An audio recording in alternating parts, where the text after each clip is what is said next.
Good morning everyone and welcome back to Piccadilly.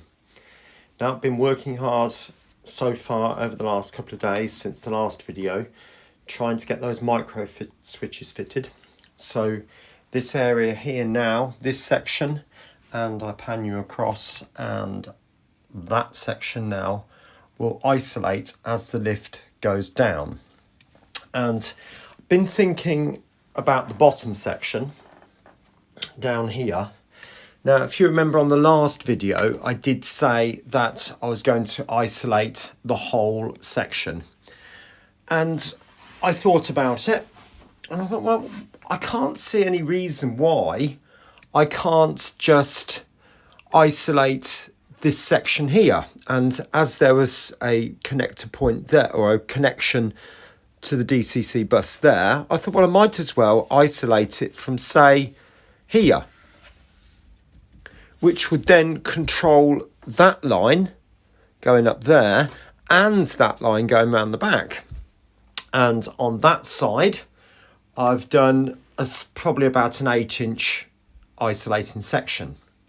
So I was getting all that wired up, but I've done the top section, halfway of converting those sections so that they're connected, and then they could be connected to the switch. Almost ready to fit the switch, and then I have a message from Chris in Australia, and I have to say thank you for this, Chris, because I honestly didn't think of it. These isolating sections are only good if the powered locomotive is leading. If we've got a dummy car or a rake of coaches, like for example the HSTs, if I take you over there, both of those HSTs have only got one power car. And if that power car is at the back, it doesn't matter how many isolating sections I have, the whole train will tumble down the hole, because the coaches will go first and it will pull the locomotive off. And it just stopped me in my tracks. And I thought, on the upper level, it's not so bad because I'm watching what's going on pretty much all the time anyway. And if I leave a train running, it's going to have a set route, which I would check, make sure that everything's fine. There's no running issues. But down the bottom, it's a bit of a problem. But I can't keep my eyes on both levels at the same time. So I've decided perhaps a little bit more limitingly, if that's I know it's not a word, but you know what I'm trying to say. It will limit the situation, but I think it's going to be safer if I just isolate the whole lower level. Somebody did make some comments and say, yes, why don't I just do the end bits? And yeah, I agree. But it's like I said, these trains with the dummy power cars, if it could cause a lot of damage. And those trains are about £500 each with the sound. So I don't want to get them damaged. I really, really don't. I did think of maybe putting some kind of block, which would be on a hinge. I know that's a switch, but imagine the tracks are just here, and then that would be on a hinge, and I literally just dropped it down.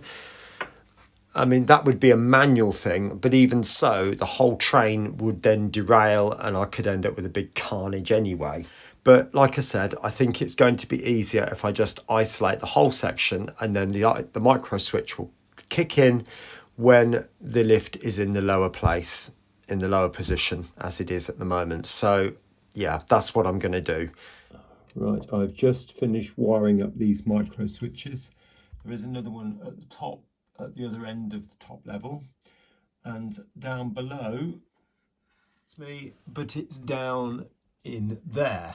Okay, now you might have noticed there are two little angle brackets, one and where I've just showed you, and that will contact the switch up there, there, and also the one mounted on the bottom. Now you might remember I said to you I was going to turn off the whole of the bottom layer, so that's what I've done. I'll turn the light off so you can see. Now, the way you'll know the power's come back is because the carriages will have lights on. So I'll bring that so you can see the lift going down. So obviously the lift is going down now. Just watch the carriages on the right hand side. And you see the lights just come on and off and on. So that's the whole bottom level now live again. And what I've also done is I've put in yet another switch here. You might think, blimey, how many switches are you going to put in? Well, as many as I need, it's my layout. Obviously, that's the switch for the lift going up and down. That's the switch for the front track, as I said before, the one where the containers are at the moment, because that has a different polarity in the down position to the up, and it does refer to down, down and up. So that's the upper level, that's the lower level, and it's as simple as that. Now these are on and off switches for each track. That's the rear track and that's the front track.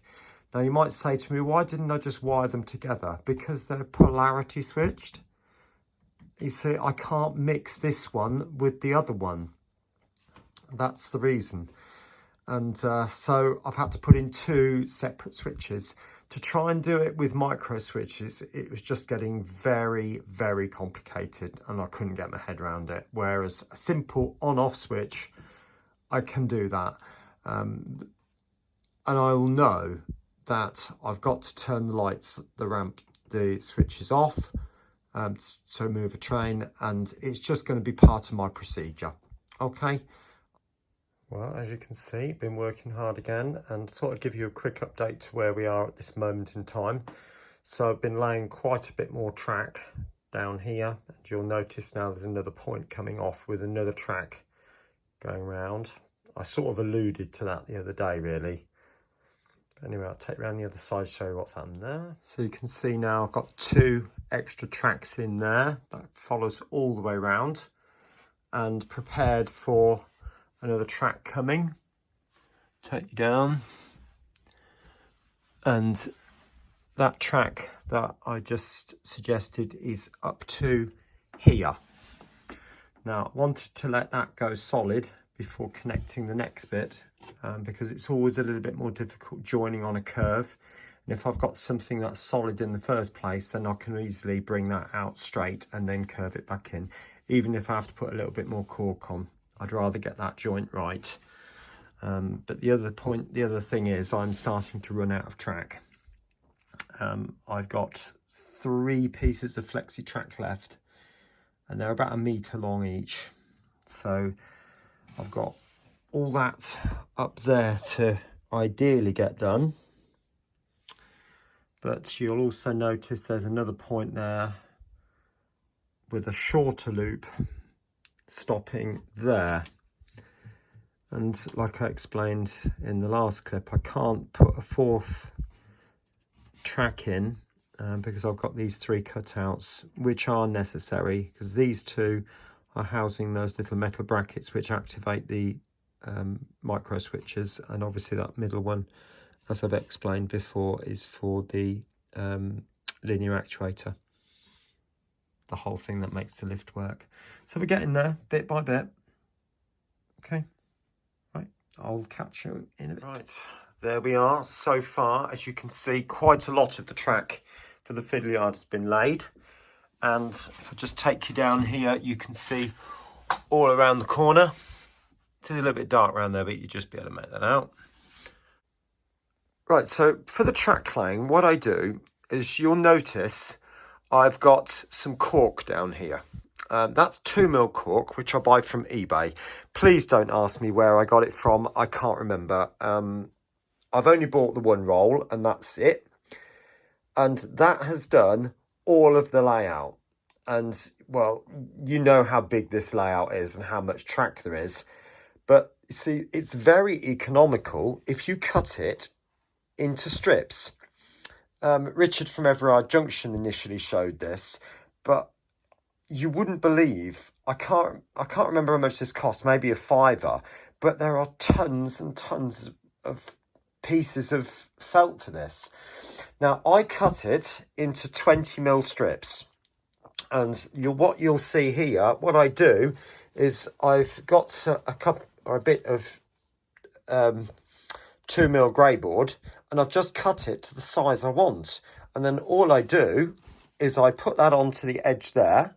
I draw a line down with a pen, and then with a knife, standing knife and a steel rule, I just cut them one after the other. And I keep doing that for about half an hour or so. Cut about 50 pieces at the time, and that just lasts me forever. So it's a very, very, very economical way of getting yourself some cork. Now, the other things that I use, there's a vacuum cleaner in the picture. Yes, I do use that for tidying up, believe it or not. But obviously scissors, I've got a piece of track I'm going to put in a minute. Pliers are a crucial must because they're so useful when you come to pull track together. A file for making sure that the ends of the track are cut nice and neatly. Obviously the knife, and I use a Dremel with a very large cutting blade on there. Yeah, and the reason for that, I've used this extension piece as well. You can use it for an engraving tool. But if I put that down there, this distance here from the edge, from the body down to the blade, gives you enough space to hold that above the track and get a nice square cut. If you use a small blade and you fit it directly to the Dremel, the blade is going to end up smaller than the body, so therefore you end up cutting at an angle. And track cut at an angle doesn't look that great and can possibly lead to derailments. You could say, yes, I can file it, but it's never going to sit properly unless you do something like that. But anyway, that's that first bit. So I go along and I stick down with PVA, just standard PVA. In fact, if I swing you around here, this is the PVA I use from Screwfix, £10 for that, and it's 5 litres there. Can't get much cheaper than that. So, and I just decant it into a little pot. Now, when you're laying straight pieces, it's all so easy. But it's the curved pieces, which I'll take you down now and show you this piece, which are the problem. Now, I'm not saying my track laying is absolutely perfect, but if it gives you a clue on what to help you get yours perfect, then what I do, if I'm laying on a track, I use the drill with a 1.5mm drill bit and I drill a hole. You can see there's a pin there. And if I take you over the top there is another pin just there. Okay. And then with the pliers, I then push them down so that they are below the track head, because obviously if they're above, the wheels are going to catch and it's never going to sit properly. Now, so you make sure that your track is nice and straight going in, and then curve it from the opposite end. And I put a pin everywhere I need to guide the track. So there's one there. And if I come along, there's probably another one along here somewhere. It just helps to keep the track nice and straight. And then I weight it down with some heavy weights. Now, I do use these for exercise, but at the end of the day, they come in very useful for this type of thing. So just putting on top of the track and just keeping things flat. Okay. Now, coming on to this section here, you'll notice when you lay curved or flexi track in a curve, you're going to end up with one rail longer than the other. Hence, then I cut them in situ with the Dremel, and you usually end up cutting through the sleepers at the same time. So that's when I then take my pliers, and then I'm not going to do it obviously, but I then prise out these sleepers and then cut them with the knife and just slice through.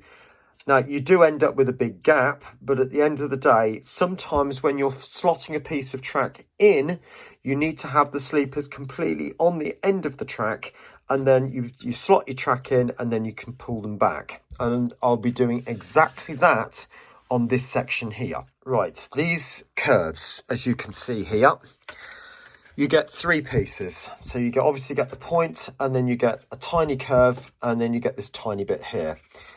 Now, Pico suggests that if you want to join 2 tracks together, you use the configuration that's on the back of the packet.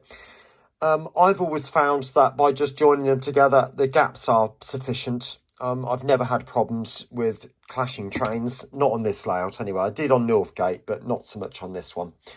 And somebody did comment the other day, and thank you so much for that comment with regard to clashing trains. But I honestly don't. It's not a problem, and I run lots of Mark IIIs going in all sorts of directions, as you know, and Pendolinos as well. And their coaches are a little bit longer. Here, it doesn't matter because it's only a single track anyway, and when I'm ready, all this lot will go onto the tracks. It's just sitting there for the time being.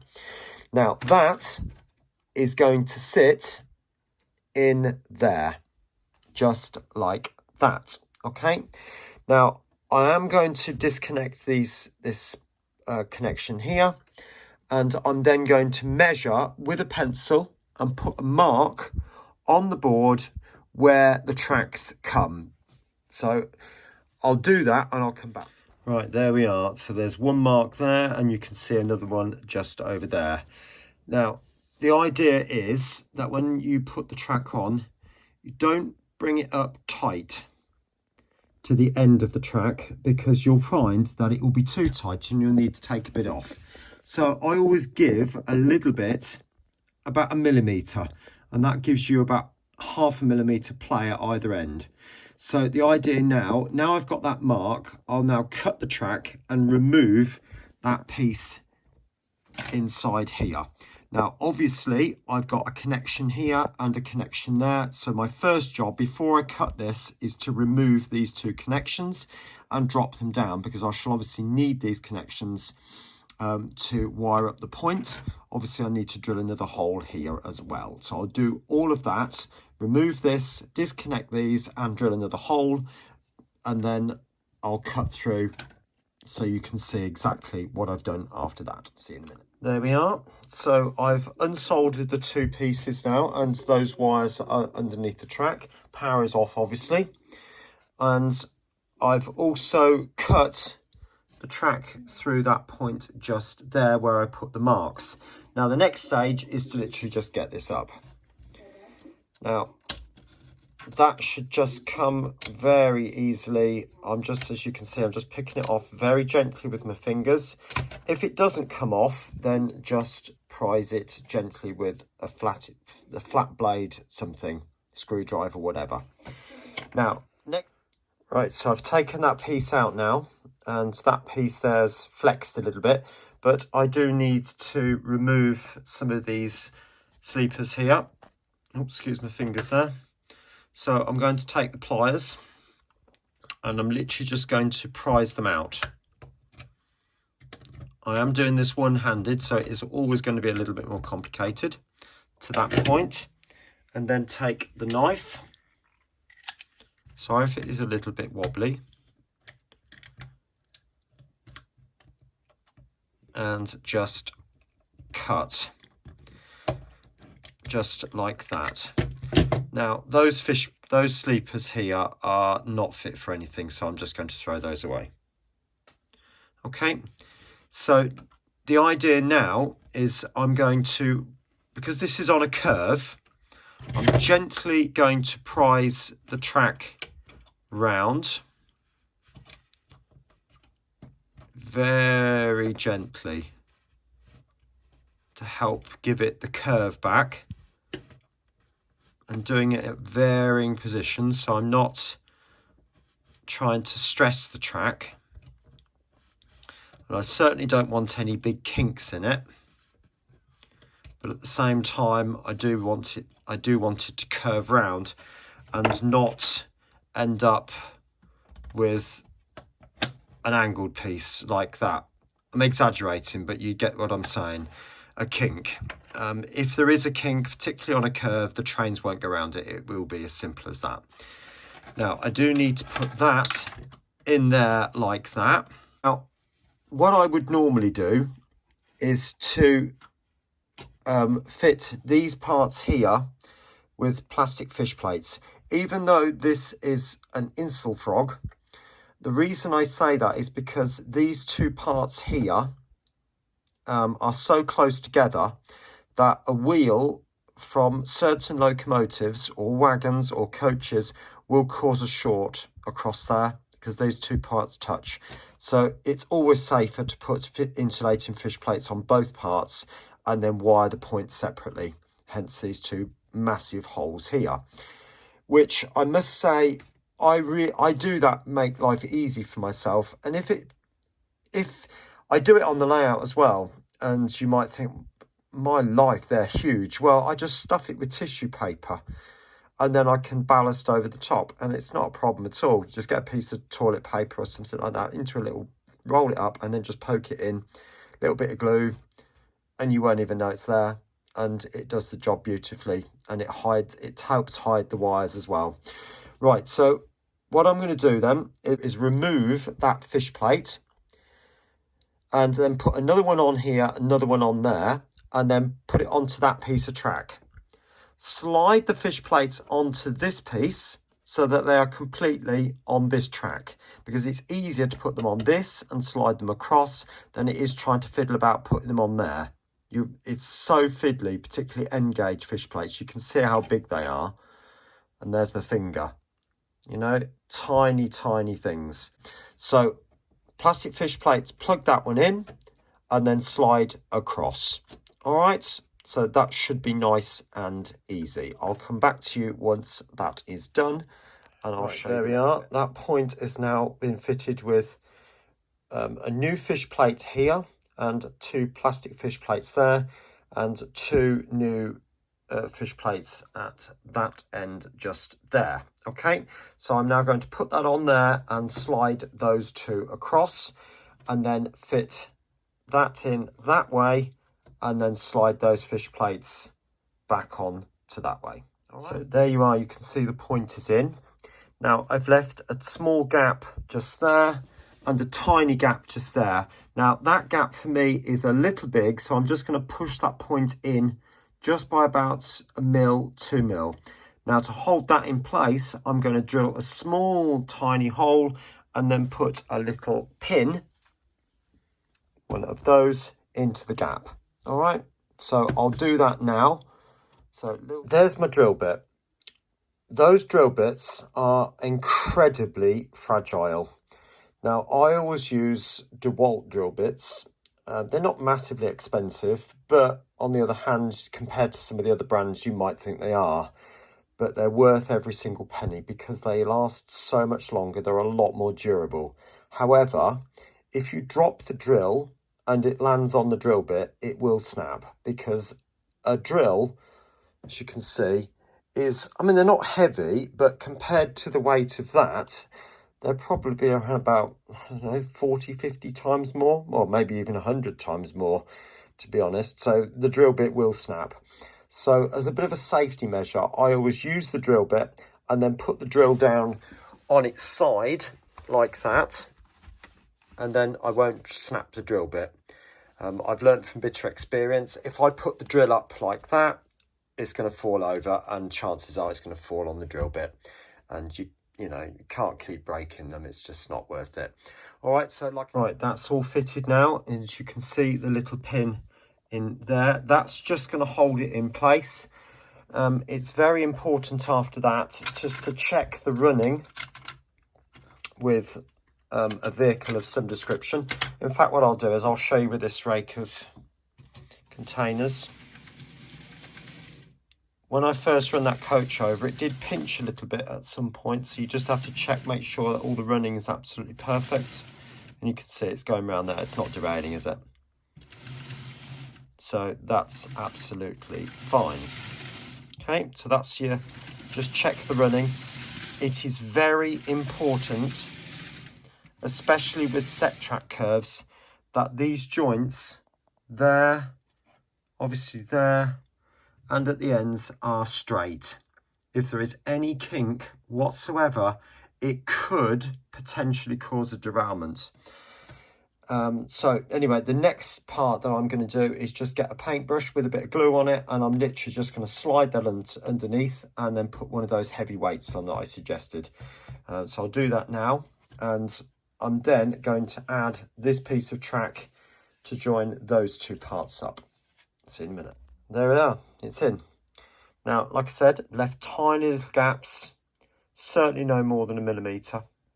Definitely no more than 1 millimetre. But that's really important for summertime, particularly when the track expands. The more little gaps you've got in, you get that nicely clickety-click sound, but also it just allows for the track to expand and contract as it needs to.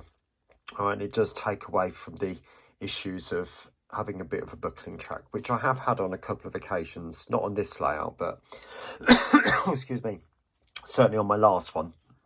All right, anyway, I'm going to finish there. Obviously when that's all gone off and set, I'll clean the rails up with a normal track rubber, and then it's ready for wiring up. Okay, which I probably won't show you that because I've done things like that in the past, and there are loads and loads on YouTube about wiring up DCC bus, and it really doesn't make the slightest jot of difference whether it's N gauge or 00, so it would apply just exactly the same. There's no real difference in the gauges there, but laying the track is a little bit more fiddly in N gauge because obviously it's half the size, so it does take a little bit more work in. All right, anyway, like I said, I'm going to finish the video just there. I hope you've enjoyed the mounting of the switches and fitting of the track, and I will see you again very, very soon. Have a lovely weekend, and if you're going to the Great Electric Train Show, I hope to see you there. Take care now. Bye.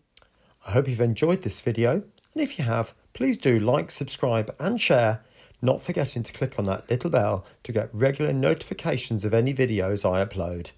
Some other videos are appearing on the screen right now which also might take your interest. Thanks once again, and bye for now.